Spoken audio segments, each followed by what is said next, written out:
Si vous avez eu la chance de naître parmi nous, sur cette planète pleine de ressources, qui vous a tendu les bras, vous devriez comprendre le message que nous voudrions vous transmettre là.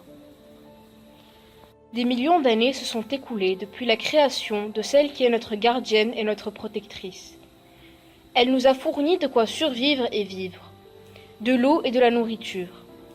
Ces denrées pourtant précieuses menacent de s'affaiblir alors que la population croît. Plusieurs facteurs sont en cause, mais l'un d'entre eux est flagrant dans notre quotidien.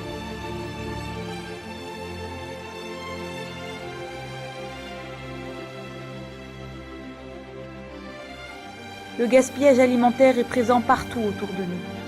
C'est une petite bête sournoise qui a su s'introduire en chacun de nous. Chaque année, plusieurs tonnes de nourriture et plusieurs litres d'eau sont gaspillés dans le monde. Ironique quand on sait que des millions de personnes souffrent de malnutrition et de manque d'eau potable.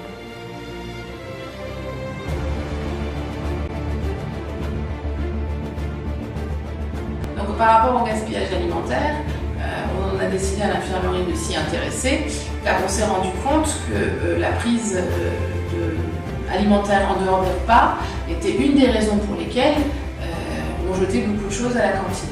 Et manger entre les repas n'est pas bon pour la santé. C'est une des causes d'obésité, c'est une des causes de surcharge pondérale.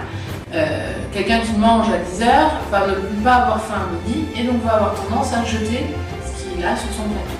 On a fait une expérience à l'école primaire de la Soukra. On s'était rendu compte que les enfants ne mangeaient pas bien à la cantine. À partir du moment où on a supprimé le goûter de 10 heures qui ne rimait à rien si on prenait un petit déjeuner, ils ont tous eu de l'appétit et il y a eu beaucoup moins de gaspillage à la cantine le midi.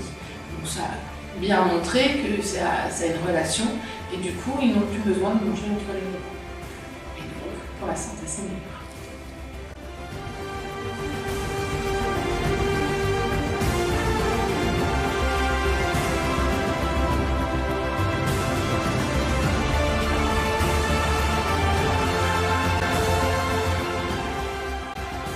Ne soyez pas trop gourmands et imprudents.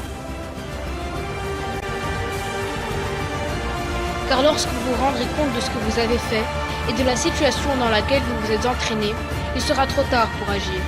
La dernière carte aura été abattue et on ne pourra pas retourner en arrière. Nous sommes tous responsables. C'est maintenant qu'il faut agir. Il faut prendre conscience et de bonnes habitudes. Ne plus se servir plus qu'il ne faut. Ne plus jeter son eau. Faire le tri et penser à réduire notre gaspillage. Il faut se battre pour protéger notre planète. Car préserver notre terre, C'est préserver notre vie et celle des générations à venir.